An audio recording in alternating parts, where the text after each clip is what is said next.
Fala pessoal, estamos aqui para mais um vídeo. Meu nome é Arthur, eu sou analista de valores imobiliários e hoje a gente vai falar sobre o resultado da Kepler Weber. Sim, Kepler Weber de novo, porque que não tem como ignorar esse resultado da Kepler, tá? Vai ser bem legal, vai ser a primeira empresa que a gente vai rever as observações que a gente fez lá no Canguru, tá? Porque a gente já tinha colocado o resultado do segundo TRI, né? E agora estamos analisando do terceiro. A gente vai ver o que nós pensamos lá, o que aconteceu, o que não aconteceu. Então vai ser bem legal. E de novo, pessoal, eu tenho feito vídeo da Kepler desde o comecinho do ano, né? Não lembro quando foi exatamente o primeiro vídeo dela no canal, mas é só dar uma procurada aí. Eu não tô com a aba aberta aqui, então vou demorar um pouquinho de tempo. Enfim, vamos lá, né? Rapidão aqui mostrar para vocês. Senão não se aguenta. Porque o resultado esse ano começou a vir muito bom. Na verdade, faz uns 2, 3 anos, tá? Que a Kepler Weber tá melhorando um pouquinho, né? Eu já expliquei bastante do histórico dela, que, né, ela já foi a empresa da virada faz um tempo, várias vezes, né? Vamos abrir o TradingView, vamos fazer o vídeo completo com calma. Hoje, domingão de eleições, né? Vai ficar todo mundo na apreensão lá até a hora de ter os resultados. Então, assiste o vídeo aí na paz. Esquece o que aconteceu aqui, né, recentemente. A gente já fala disso. Né? Eu mostrei nas outras oportunidades que a gente teve que a Kepler já foi a empresa da virada várias vezes, tá? Isso aqui provavelmente tá um pouco distorcido por algum evento acionário. Os dados históricos do Brasil assim, são meio questionáveis, tá? Mas isso aqui é real, isso aqui eu posso falar porque eu vivi essa época, tá? Então ela foi a empresa do momento lá, subiu de 1 para 7 reais, que ano que é isso aí? 2010 mais ou menos. Depois voltou tudo de novo. Aí foi a empresa do momento subindo de 2 para 11 reais. Voltou tudo de novo. Aí foi a empresa do momento subindo, né, dessa vez um pouco menos, né? 2 para 5, ali 17, 18 e voltou. E agora ela tá num outro momento desse, na verdade, o mais forte de todos, desconsiderando isso aqui, que eu não tenho como garantir que é real mesmo. Enfim, vai saber a integridade desses dados, tá? Que no Brasil essas informações muito antigas perdem fidedignidade. Mas a gente não perde nada aqui da nossa análise. Então, assim, é de desconfiar de uma empresa que tem isso aí, né? Boom, muito especulativa e vem e vai. Eu lembro que dessa vez eu até não vejo muito buzz em cima. Sempre vem, quando eu falo dela, um pessoal nos comentários, aquela sardinhada típica, né? Dando a impressão que tem, de fato, bastante especulação. Mas eu não vejo tanto assim igual nos outros momentos. Nesses outros momentos aqui, era tipo, né, a especulação do momento. E ela sempre acabava voltando, não assim, né, só voltando a cotação, mas os resultados sem estarem, isso aqui a gente já vê, sem, assim, né, se manterem num patamar sólido. Ó, naquela última queda lá, ela chegou a ter prejuízo até de EBITDA, ou seja, é bem grave, não foi algo atípico assim, né? Só que o resultado dela tá muito forte, tá forte demais pra gente, né, ignorar o que tá acontecendo nesse ano, tá? Então a gente já tinha olhado, aqui, voltando aqui pro canal, eu tinha falado a primeira vez dela aqui, ó, no comecinho do ano, há 8 meses, basicamente, né, bem no início do ano, que o resultado tava bom, ó, eu ainda era cabeludo, estava com uns quilinhos a mais. E quando foi isso aqui? Tem a data da live, deixa eu ver... Mudou um pouquinho o YouTube, né? Enfim. Mas, de qualquer forma, no início do ano, tá? E já tava com resultados bons. E os resultados meio que estão melhorando só, cada vez mais fortes. Então, não tem como a gente não notar e não acompanhar. Vamos lá. O que assim, né? Kepler Weber faz principalmente, tá? Essas grandes estruturas metálicas, silos para armazenagem de grãos, né, no agronegócio. Esse é o principal business deles, e embora eles estão tentando, né, dar um pouco uma diversificada, fazer algumas coisas diferentes, fazer também estruturas para terminal portuário, para armazenagem também, né? Mas o core business deles é isso aqui, tá? Ou seja, é uma indústria. É uma indústria relativamente simples, tá? Não é nada de outro mundo e tal lá. Então tem umas características. Primeiro, tá atrelado ao agronegócio, que tá muito forte. Então parte dessa melhora com certeza tem a ver com o momento atual do agronegócio brasileiro, que não precisa nem falar aí, né? Tá muito forte, preço dos commodities agrícolas está muito bom, não só isso, né? Recorde de produção, de safra e tal. E o Brasil ele tem um problema logístico sério, né? Ela tem um gargalo logístico importante, que é o da escoagem dos grãos. Hoje a principal fronteira agrícola brasileira é na região ali do Centro-Oeste, Mato Grosso, muito forte. E, enfim, né, a região não muito bem servida de meios para escoamento. Então a gente já falou disso das ferrovias lá quando analisava rumo, mas mesmo na parte rodoviária, complicado, frete caro, custo do diesel tá alto. Então na safra que você tem uma demanda grande, né, complica muito, né, para você fazer essa escoagem desses grãos. Opa, desculpa aí, pessoal. Enfim, né, vídeo sem edição é assim mesmo. Então é meio complexo para o produtor depender apenas disso, né? Então ele ter essa capacidade de armazenagem dá bastante flexibilidade, né? Para esperar o melhor momento de vender, de escoar, de repente esperar um preço um pouco mais favorável, né? Então é bem interessante esse tipo de infraestrutura para um produtor já de um porte um pouco maior, né? Que é o que a gente vê crescendo.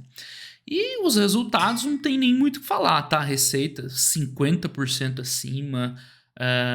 Os resultados de bottom line, né, de EBITDA 160 maior, lucro líquido 180 maior, porque além do volume que ela tá receitando ser alto, cara, as margens estão acompanhando bastante, né? A gente não tem como dizer que é 100%, né, de onde vem esse crescimento de margem, se é só um ganho de escala ou se tem alguma coisa que a empresa está capturando aí de maneira mais persistente, mas a verdade é essa, é a alavancagem operacional, né, explicada em números. Se a gente botar o dicionário lá, alavancagem operacional, vai ter exemplo, Kepler Weber, porque, né, os custos fixos, esses custos industriais aumentam muito pouco e a empresa está aumentando 50% a receita, está indo parar quase tudo direto na margem. Então, assim, enquanto ela estiver entregando esse tipo de resultado, cara, não tem o que falar, é na máquina de fazer dinheiro. É óbvio, né? Tem como a gente garantir que ela vai ficar mais ou menos nesse patamar. O negócio dela já é naturalmente um pouco irregular, né? São grandes projetos. Então não é que ela tem uma loja e você chega lá e fala, me vê 3 silos, outro me vê 5, outro me vê 7. Não, são grandes projetos que tem um ciclo um pouco mais longo. Então é normal você ter uma irregularidadezinha de um trimestre para o outro. Mas mesmo assim, desconsiderando essa variação aí mais pontual, né? Se ela se mantiver mais ou menos nesse patamar, cara, de resultados, é um resultado muito forte, com margem muito boa, né, gerando bastante valor. Ela precisa de relativamente pouco capex para crescer, ela tá com estrutura de capital tranquila, com dinheiro em caixa, né? É difícil achar um defeito nela, a não ser lembrar do passado. E aí é que tá. Eu fiz vários vídeos recentes aí no canal falando, cuidado com a importância, né, exagerada do histórico e tal, porque as empresas mudam, as empresas evoluem, ou involuem, né, se fosse o caso. E, enfim, eu não posso ignorar isso que eu falei para vocês, certo? Vamos lá, vamos seguir o release aqui, depois das impressões, controladora, blá blá blá, terceiro trimestre, evolução dos resultados, manutenção do posicionamento premium, excelência, negócios rentáveis, resultados em patamares robustos, tanto em receita quanto em rentabilidade, é verdade. Eles estão começando a aumentar a oportunidade da América do Sul, que é uma outra vertical para crescer aí. Vertical, né? Complementar ao negócio. Que mais? Bons resultados, reconhecimento, blá blá blá. Crescimento de 160% no EBITDA, é muito, muito forte. Avanço no nível da atividade produtiva e expansão das margens de negócio. Ou seja, né, eles estão falando exatamente o que eu expliquei. Tanto aumentou o volume, quanto eles estão mais eficientes. Avançamos com o ROIC. O ROIC, eu não sei como eles calculam, tá? Mas é ridículo o ROIC calculado deles. Independente disso, né? 100% de ROIC, assim, é brutal. Mas independente disso, de fato, ela precisa de um CAPEX. A gente já olha lá o CAPEX, né? Relativamente pequeno para o que ela tá conseguindo entregar de crescimento, né? De aumento de capacidade produtiva e tal. Então, independente do número em si, de fato, ela tem... isso porque provavelmente é uma indústria muito simples, né, de transformação ali, pega aquelas chapas de aço, dá uma moldada lá e, né, tá feito, óbvio, né, não é tão simples assim, mas não tem grande complexidade industrial, então provavelmente seria esse o motivo deles conseguirem escalar tanto assim. Mas a verdade é que, né, é brutal, crescimento de receita muito grande e tá puxando um crescimento de lucro muito forte, com margens, né, variando muito, no caso para cima, né? Enfim, todas as métricas aqui muito, muito positivas. Então, receita, aquilo que a gente comentou, aqui tem um balanço entre mercado interno e externo, né, mais ou menos 90% interno, o mercado forte deles é interno. Aqui a gente vê a evolução da receita tanto trimestre a trimestre quanto nos últimos 9 meses. Né? É melhor usar essa comparação, né, para tirar um pouquinho dessa variabilidade intratrimestre, né, de trimestre a trimestre. O crescimento está tão bom quanto, né? Até um pouquinho melhor.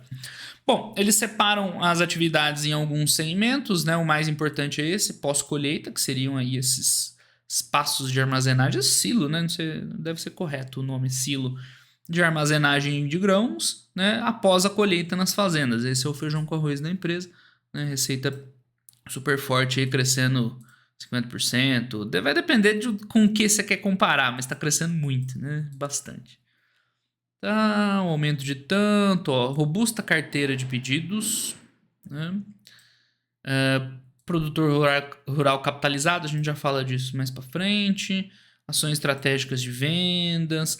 Ó, aqui eles estão falando da parte da fabricação, Lean Manufacturing, crescendo com rentabilidade.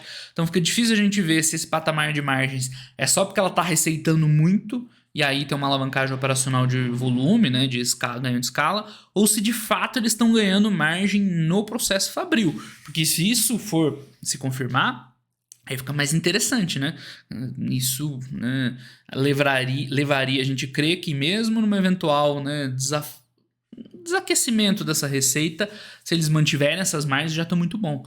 O que seria ruim é uma eventual diminuição da demanda e tal, diminui a receita, a margem vai para o buraco de novo, né? Volta a ser abaixo de 2 dígitos. Aí, claro, né, a empresa mostraria um caráter muito cíclico, mas, né, vamos ver, eles estão falando que melhoraram aí no processo fabril também.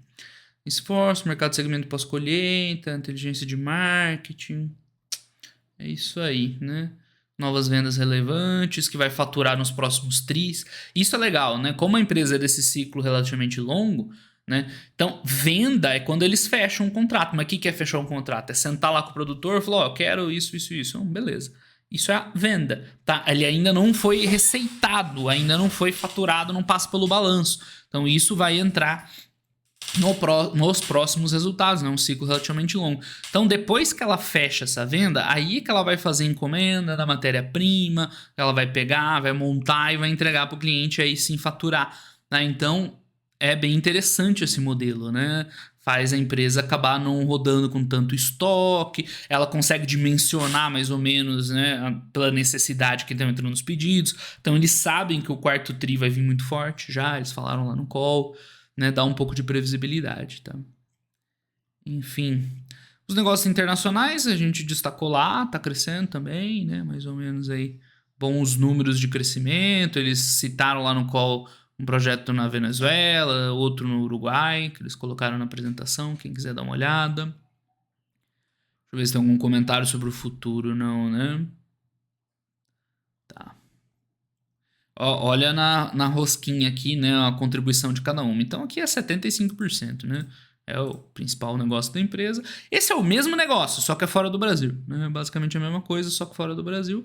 E o que eles estão tentando diferenciar um pouco é isso aqui, né? Fazer um material de armazenagem em portos, em outros terminais logísticos, que é legal também. Tira um pouquinho dessa dependência total do agro, né? Ainda provavelmente está relacionado muito com um cenário cíclico de commodities, mas é diferente, né? Isso aqui se depende muito do produtor rural em si, porque isso aqui é feito lá na fazenda, né? Então depende do produtor ter financiamento, ou estar capitalizado e tal. E aqui já é diferente, mesmo que no final das contas você acabe armazenando, né, grãos ou coisas parecidas, é uma dinâmica um pouco distinta, né? Então aqui você vê que o volume é bem menor, né? E é bem irregular, então fica difícil né, chegar e analisar muito isso aqui, porque representa pouco da empresa, mas quanto mais crescer e se desenvolver e evoluir, é melhor, que dá uma normalizada assim, nos resultados deles. Outra coisa que eles também estão, né, se destacando um pouco é em agroindústria, que é fazer esses projetos para aquelas indústrias de transformação e tal. Lembra que a gente viu na Três Tentos, né? Aquela parte lá de moer a soja, tirar farelo, tirar o óleo, transformar em biodiesel, coisas do tipo. Você precisa ter também esse tipo de estrutura lá. E é onde eles estão tentando crescer também, ainda é pequeno, mas também tem uma dinâmica um pouquinho diferente da dinâmica, né, do produtor rural, certo?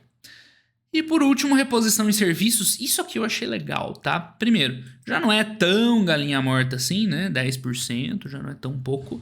E segundo, isso aqui com certeza tira muita pressão dessa ciclicidade de resultados. Não são grandes projetos que você tem que sentar, fechar, e quando você fecha vem receita lá em cima, num trimestre mais desaquecido, num receita, tá? Reposição em serviço tem a ver com um serviço mais contínuo e tal, e aí você aumenta a previsibilidade, diminui o risco desses resultados.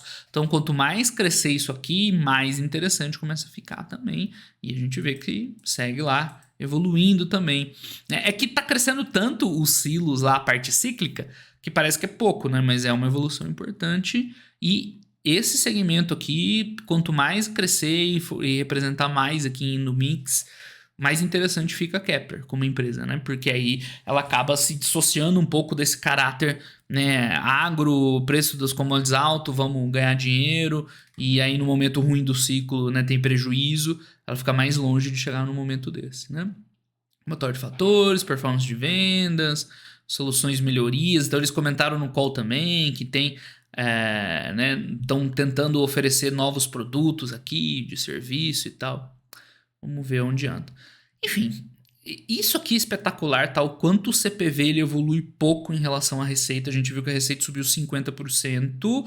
E o CPV é basicamente material. Então, eu falo isso em toda empresa industrial, né? A gente discutiu na VEG, resultado da VEG lá no Canguru na sexta.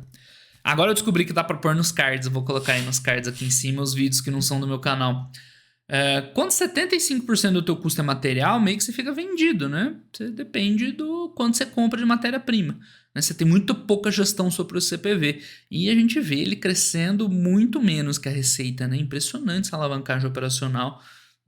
Acaba fazendo uma diferença brutal no resultado. Então, esse é o ponto que eu falei. Em parte, isso aqui deve estar relacionado ao ganho de volume, com certeza, de escala e tal.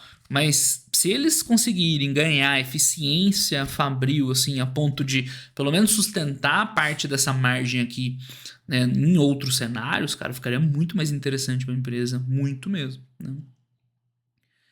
Ações estratégicas, controle de custos, gestão de projetos, assim, meio genérico, né? Otimizar a margem, que somadas ao ganho de escala contribuir. Então, óbvio, né, que tem impacto de escala.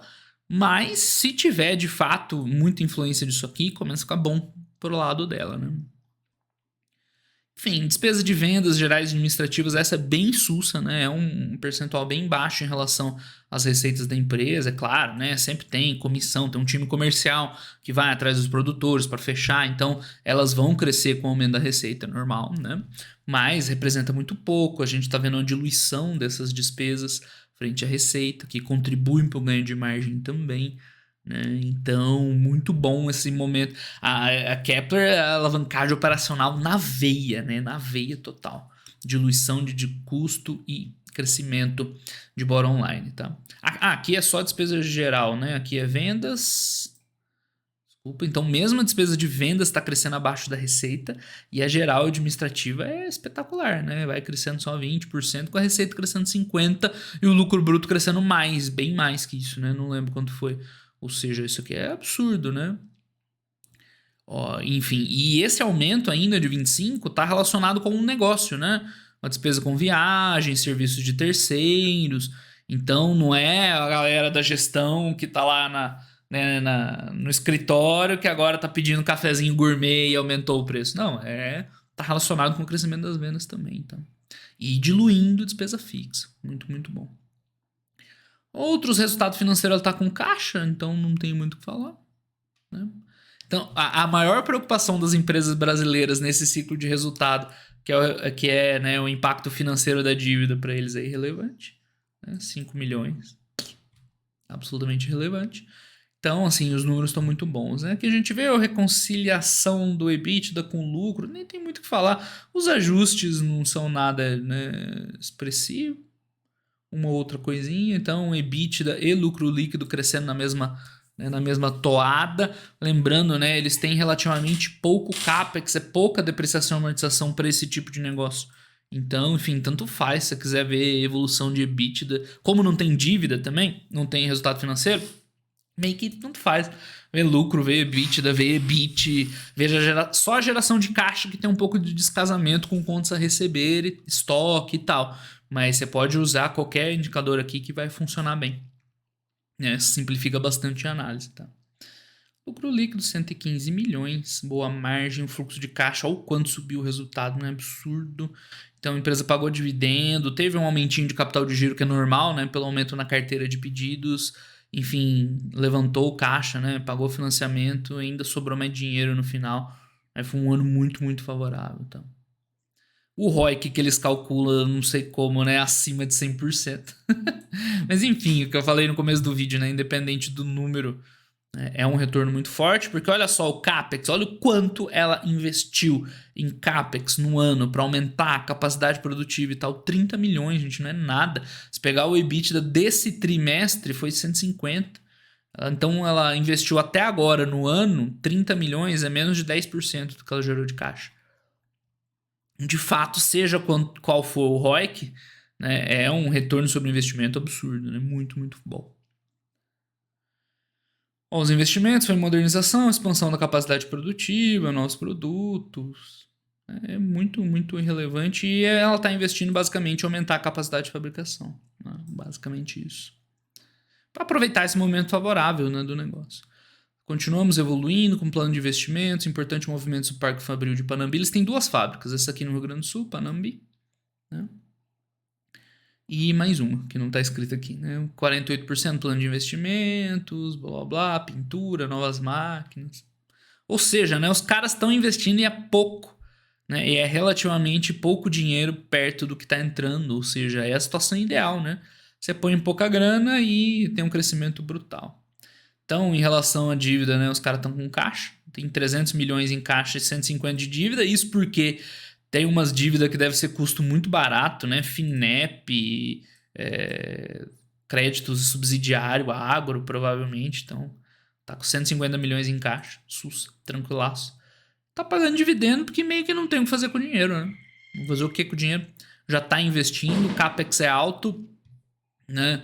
CAPEX é alto, né? Tá investindo bastante, é pouquíssimo perto da geração de caixa, não tem dívida, né? Sobra dinheiro para retornar para o acionista e eventualmente eles até comentaram sobre eventuais aquisições que eles estão de olho em serviços complementares, né, para agregar um pouco de tecnologia, um pouco daquilo que eles falaram lá, né, sobre oferecimento de reposição e acompanhamento e tal. Mas a verdade é que o resultado dela é isso aí, né? Então, aqui os investidores, tal, você vê uns grupos de investimento. Os caras estão recomprando, tá sobrando dinheiro, tá recomprando também. Então, o plano era até 10%, criação num plano, fato relevante, encerramento do programa, quantidade de horaria de 160 para 500. Ou seja, recomprou tudo, né? Ah, não, desculpa, calma. Não, menos.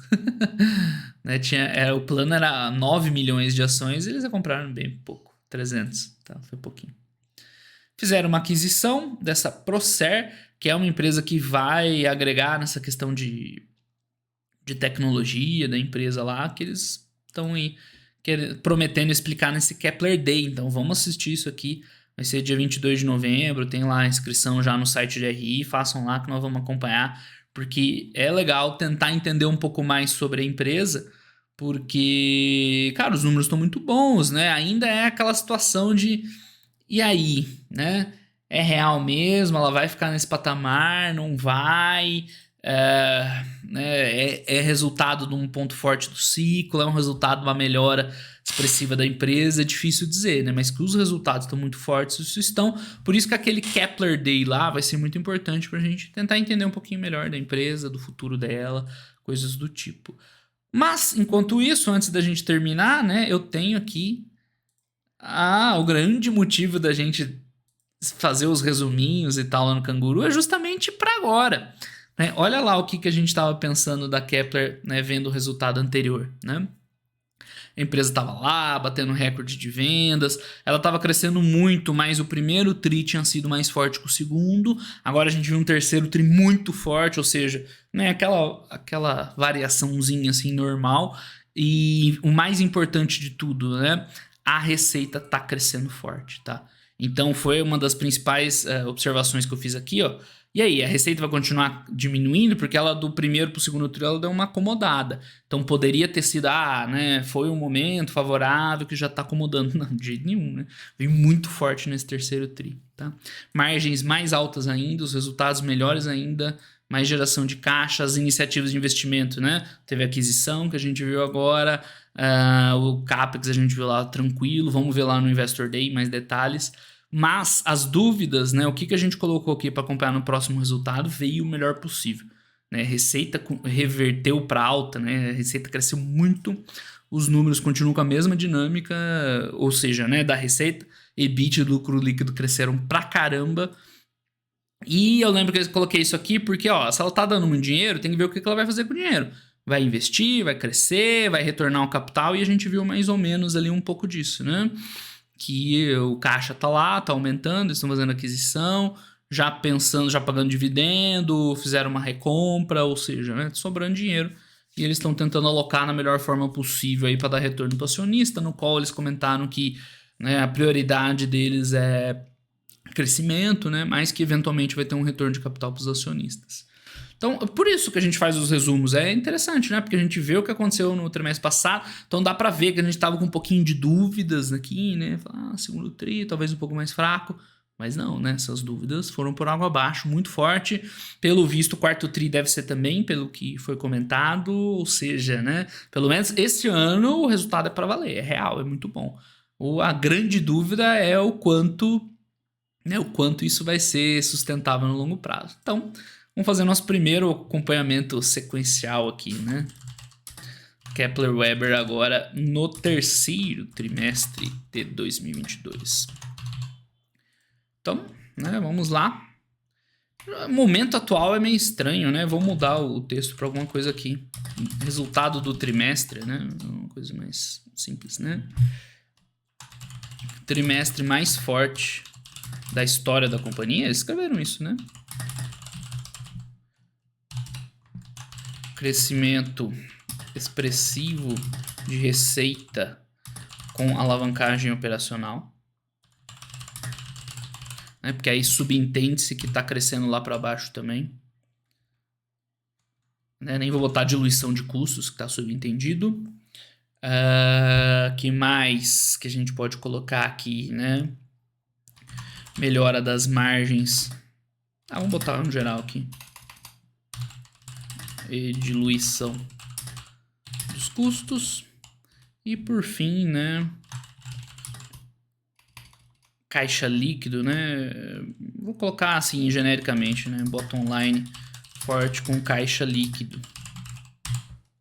Pra gente saber que a situação tá muito favorável de dinheiro, né?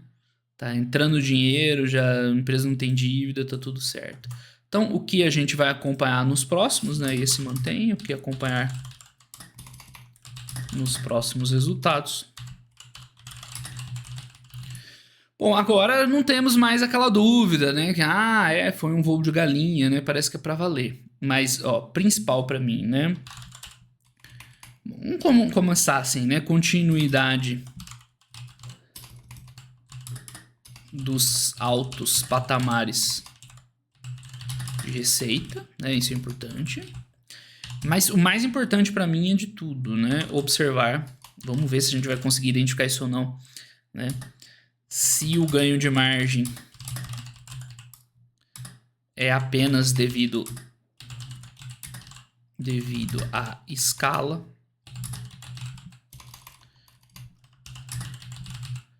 ou se a empresa, isso vai ficar um pouquinho mais comprido, teve ganhos de produtividade. Desculpa aí, pessoal. Persistentes, né? Que vão se manter. Esse é o ponto-chave, eu acho, para ela. Porque a ciclicidade, produtividade, persistentes, ganhos, né? Tá certo. é esperado que você vai ter momentos mais favoráveis, menos favoráveis. No call eles falaram muito sobre financiamento, né, sobre acesso a linhas de crédito, que estaria, né, quanto isso influenciaria os resultados e tal, liberou, não liberou, né? Mas se a empresa já conseguiu ter um ganho de produtividade nas fábricas que ela já tem, já é legal, porque mesmo que caia um pouquinho a receita, né, eles mantêm um patamar de resultado bom. O que não pode acontecer é essa receita no futuro diminuir e a margem acabar, né, sumir igual aconteceu no passado. Então esse é um ponto muito importante. E continua, vou escrever a mesma coisa, né? Eventuais decisões sobre o emprego de capital. Esse é o grande ponto. E aí, o que ela vai fazer com essa grana? Ela vai continuar investindo? Ela vai começar a fazer mais aquisições além daquela? Né? Ela vai acelerar o crescimento? Ela vai devolver tudo para o acionista? Isso é interessante a gente entender para, né, tomar uma decisão boa também de investimento. Mas, de uma maneira geral, esse terceiro TRI veio melhor que o esperado. Não tem como ignorar a empresa. Mas ela pode até ser que ano que vem volte a cair essa receita, ela começa a perder margem de novo, a gente, né, não era para valer, não era para ficar. Mas hoje, né, o que dá para depreender das informações que a gente tem hoje é que a empresa de fato está num patamar interessante e mesmo assim o que dá para imaginar é que mesmo num cenário menos aquecido, ainda assim, né, ela teria resultados bons. Agora essa é a grande dúvida, né? Porque se a gente tivesse certeza, né, se eles chegassem lá e falassem, né, falar não adianta, teria que comprovar, né? Não, esse é o patamar da Kepler daqui em diante, nós vamos só crescer daqui para frente. Cara, não tem como não considerar essa empresa, né, para investimento. Agora, a grande dúvida é essa, e aí, é isso mesmo? Num eventual mercado de... Assim, o quão provável é que o agronegócio, né, deixe de ser tão interessante, ou seja, né, mesmo com um momento global... Hoje o momento é muito positivo global de qualquer forma, né? Mas mesmo com outras modificações aí, geopolíticas, né, o agro deixaria de ser rentável? Essa é uma pergunta, né? Com o agro deixando de ganhar tanto dinheiro, para onde iria o resultado da Kepler? Né, são perguntas difíceis de responder, pelo menos eu não tenho essas respostas. Mas, né, a gente foca sempre no resultado da empresa, não no que a gente não consegue controlar. Porque os resultados da empresa não tem o que dizer, estão excelentes mesmo. E esse Kepler Day eu acho que vai ser bem legal, da gente tentar entender um pouco mais essas dinâmicas para ter umas respostas um pouco melhores, tá certo? Enquanto isso, é isso que a gente pode fazer. É bem interessante ter acompanhado a Kepler desde o primeiro trimestre, essa evolução que ela está tendo, né? E é por isso que a gente está aqui, né? Atrás de coisas novas, coisas interessantes, aprender, mesmo que a gente tenha um pé atrás com o passado da empresa, o presente dela hoje não tem como ignorar mais. Beleza, pessoal? Então por hoje é só. Esse foi o vídeo sobre a Kepler Weber no terceiro trimestre de 2022. Um grande abraço a todos e até os próximos vídeos. Valeu!